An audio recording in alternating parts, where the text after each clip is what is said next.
దేశాలతోటి మన దగ్గర ఉన్నటువంటి సత్సంబాలన్నీ కూడా ఇబ్బందికరమైన పరిస్థితుల్లో ఉన్నాయని చెప్పేసి ఇప్పుడు మాట్లాడుతూ ఉన్నారు. కానీ ఎందుకు ఫెయిల్ అయ్యారు? ఎందుకంటే ఇప్పుడు దీని మీద పెద్ద చర్చ అవుతుంది. మీరు కూడా ఇందాక మా కోటేశ్వరరావు గారు అన్నట్టుగా ఇక్కడి నుంచి కూడా కొంత ఈ మత శక్తులు ఏవైతే ఉన్నాయో కొన్ని ఇబ్బందికరమైన పరిస్థితులు ఉన్నాయి ఈరోజు. అందుకనే అక్కడ మన ఏదైతే హిందువుల మీద ఇలాంటి అరాచకాలు జరగడానికి కారణాలు సంథింగ్ కానీ ఏంటి దీనికి మోడీ గారు ఎంతవరకు ఫెయిల్యూర్ అయ్యారని మీరు అనుకుంటున్నారు? మీరే ఫెయిల్యూర్ కాదంటారు. కాంగ్రెస్ పాలనలో పాకిస్తాన్తో ఎంత మంచి రిలేషన్షిప్ ఉందంటే కసబ్ గ్యాంగ్ బాంబేలో ఊచకూత పోసింది కదా, అది రిలేషన్షిపా? వాళ్ళ తర్వాత పుల్వామాలో చేస్తాం ఏం చేసినాం మనం? తొక్కి పెట్టినాం, బిచ్చం అడుక్కున్నది పాకిస్తాన్. వాళ్ళు చెప్పారు మనకు పాకిస్తాన్ ఎప్పుడైనా మనకు చైనా పాకిస్తాన్ మనకి ఎప్పుడైనా రైవల్స్ కాదంటలేదు. ఆ రైవల్స్ పుల్ల పెడతారు. పాకిస్తాన్ కు నోట్స్ ప్రింటింగ్ మిషన్ ఆక్షన్లు అమ్మారు కాంగ్రెస్ గవర్నమెంట్. అదా విదేశీ పాలసీ? అదా సరైన పాలసీ? దాంతో దొంగ నోట్లు ప్రింట్ చేసి షిప్పులు వస్తే మనం పెద్ద నోట్లు రద్దు చేయాల్సి వచ్చింది అర్జెంటుగా. ఆ నోట్ల మిషన్లు అమ్మారు పాకిస్తాన్కు. ఎవరైనా నమ్ముకుంటాడా నోట్ల మిషన్లు? సో అది ఆ విదేశీ పాలసీ. మోడీ గారు 2014 మొట్టమొదటి ప్రధాని అయినప్పుడు మన చుట్టూ ఉన్న అందరి దేశాల నేతలను పిలిచాడు ప్రమాణ స్వీకారానికి. ఏ అమెరికా అధ్యక్షులను, బ్రిటిష్ ప్రైమ్ మినిస్టర్ను, ఇంకా జపాన్ వాళ్ళను ఎవరిని పిలవలే. మన దేశంలో ఉన్న వాళ్ళను, మన సరిహద్దులు చైనా వేరు, మిగతా అన్ని దేశాలను పిలిచాడు. రెండోసారి కూడా దానిపై ఇంపార్టెన్స్ ఇచ్చాడు. చైనా రోలు కోటేశ్వర గారు ఏంటంటే కమ్యూనిస్ట్ కాబట్టి చైనాను సమర్థిస్తాడు, హిందువులను ద్వేషిస్తాడు. పొలిటికల్ అనలిస్ట్ కమ్యూనిస్ట్ సిపిఎం వస్తాడు, పొలిటికల్ అనలిస్ట్ ఏసీ వేసుకుని వస్తాడు చాలా మంది. ఈయన సిపిఎం పార్టీ బ్యూరో మెంబర్ కూడా వస్తాడు, ఎమ్మెల్యే కాంటెస్ట్ వీరే కూడా వస్తాడు, సిపిఐలో పనిచేసే లక్ష్మణ్ కూడా పొలిటికల్ అనలిస్ట్ వస్తారు. వీళ్ళంతా కమ్యూనిస్టులు. హిందువుల ఇక్కడ మత శక్తులు లేవు, అన్ని దారుణాలు జరుగుతున్నాయి. ఇంకా నిద్రపోతురా, కళ్ళు మూసుకుంటారా? జాగ్రత్త పడని నేను హెచ్చరిస్తే హిందువులు జాగ్రత్త పడద్దు. ఈ దేశాన్ని ఏంటంటే ఇంత పెద్ద దేశాన్ని, ప్రపంచంలో అత్యధిక జనాభా ఉన్నది ఇప్పుడు. కమ్యూనిజం తేవడం చాలా కష్టం. దేశాన్ని ముక్కలు చేస్తే ఒక్కొక్క ముక్కను కమ్యూనిజం తేవచ్చు. ఇది వాళ్ళ ఎజెండా. దానికోసం దేశం ఇది జాతుల సమూహం, ఒక జాతి కాదని కమ్యూనిస్టులు కొంచెం లీడర్గా అవుతుండే తీసుకుపోయి సపరేట్ ట్రైనింగ్ ఇస్తారు. ఈ దేశాన్ని ముక్కలైతే మన కమ్యూనిజం వస్తుందని దానికోసం ప్రయత్నం చేస్తారు. వాళ్ళ సిద్ధాంతమే మన దేశాన్ని ముక్కం చేయాలని. మొప్లా 1946లో పాకిస్తాన్ కేరళలోని మొప్లాలో ర్యాలీ తీసిండ్రు. ఈఎంఎస్ నంబూదిపాల్, ఏకే గోపాలన్ నాయకత్వంలో పాకిస్తాన్ జిందాబాద్, మొప్లాస్థాన్ జిందాబాద్ అని ర్యాలీ తీసిండ్రు ఓపెన్గా. తర్వాత ఇంకో మీరు నెట్లో కొడితే ఇప్పుడు కొట్టండి మొబైల్ వస్తుంది. Communist and radical Islamist unholy alliance. Islamic దేశాల్లో కమ్యూనిస్ట్ పార్టీ ఉండదు. కమ్యూనిస్ట్ చైనాలో మసీదులో కూడా కొట్టారు.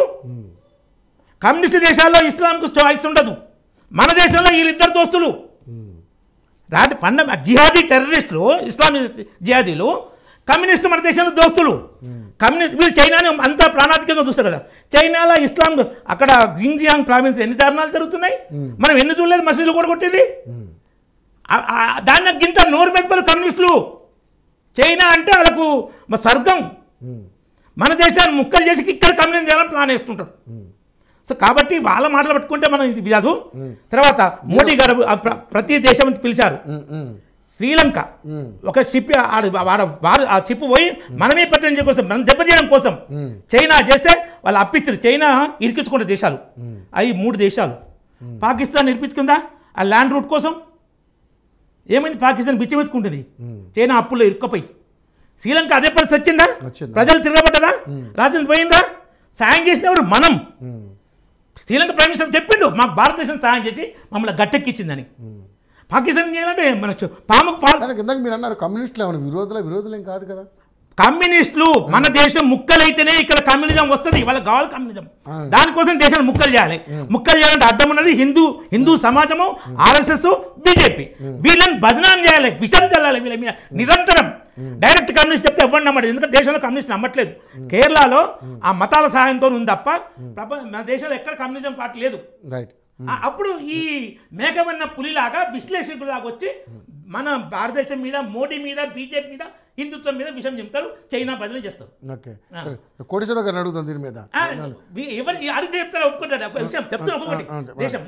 ఇప్పుడు ఈ మాల్దీవ్స్ను మనకు వ్యతిరేకంగా వాళ్ళు క్షమాపణ చెప్పిన మాల్దీవ్స్ మనకు క్షమాపణ చెప్పినా లేదా?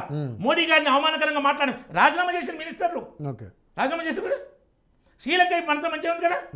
బంగ్లాదేశ్ మొదటి నుంచి మనతో మంచిగా ఉంది. వాళ్ళు మరి చైనా అంత మంచిగా ఉన్నప్పుడు ఎందుకు 2021లో మోడీ గారిని ఎందుకు ఆహ్వానించడం, ఎందుకు విమర్శించారు అప్పుడు, రానివ్వకుండా ఎందుకు వ్యతిరేకించారు అప్పుడు ఏది 2021లో 2021లో మోడీ గారిని రానివ్వకుండా ఎందుకు వ్యతిరేకించారు అక్కడ?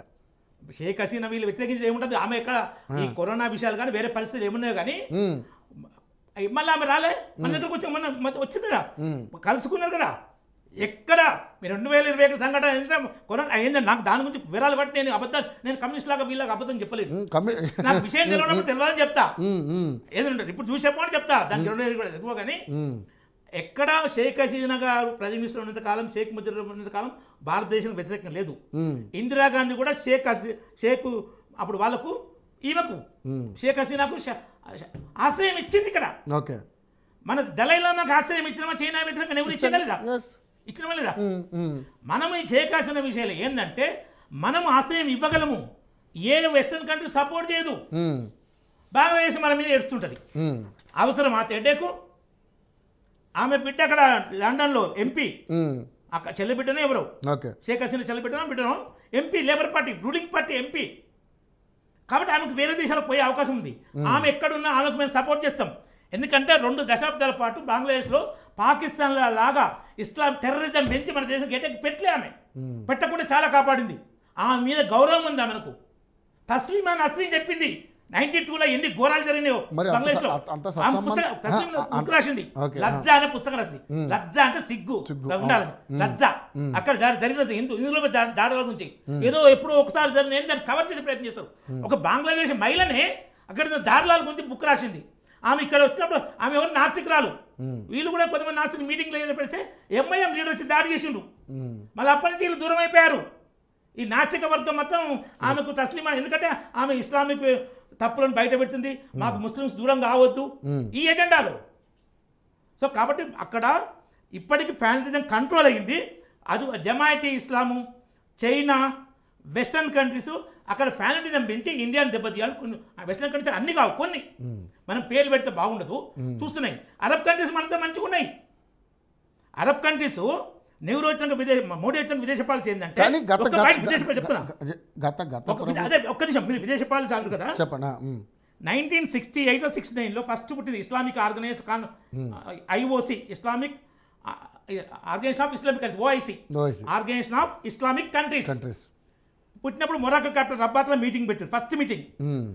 అక్కడ ఇస్లామిక్ కంట్రీని పిలిస్తే ఇందిరాగాంధీ ప్రైమ్ మినిస్టర్, ఇక్కడ ఫక్రుద్దీన్ అహ్మద్ విదేశాంగ మంత్రి, ఇంకా రాష్ట్రపతి కాదు, తర్వాత అయిన రాష్ట్రపతి. ఆయనను పంపింది పిలువకపోయిన డెలిగేషన్ కింద. వాళ్ళు ఎయిర్పోర్ట్ నుంచి బయట గెట్అవుట్ అని గెంటేశారు. అదేం విదేశీ పాలసీ? వాళ్ళు చెప్పారు India is not a Islamic country, Hindu majority country, secular country కావచ్చు, ఏమన్నా కావచ్చు అని. వాళ్ళు రానియాలి. మనకు అదే ఈఏలు జరిగినప్పుడు సుష్మా స్వరాజ్ మన విదేశాంగ మంత్రి గెస్ట్గా పిలిచి పాకిస్తాన్ వాళ్ళు వస్తే మేము రావడం, మీరు రాకుండా ఏం పోని ఆమె ఆమె ఆ ఇస్లామిక్ దేశాలను అడ్రస్ చేసింది. మరి విదేశీ విధానం ఎవరిది మంచిగా ఉంది? ఇప్పటికీ ఇస్లామిక్ కంట్రీ, అరబ్ కంట్రీస్ అని మనతో మంచి ఫ్రెండ్లీగా ఉన్నాయా లేదా? అక్కడికి అరబ్ కంట్రీస్ వెళ్ళేటప్పుడు మీరు కూడా వినుండొచ్చు, మన వాళ్ళు సూట్ కేసులు ఫోటోలు పట్టుకపోతే దేవుళ్ళు తీసి చెత్తపుట్లు వేసేవాళ్ళు. ఇప్పుడు గుళ్ళే కట్టిస్తున్నారు. మోడీ ప్రైమ్ మినిస్టర్ ఇచ్చాక అరబ్ కంట్రీస్ గుళ్ళు కట్టిస్తున్నారు.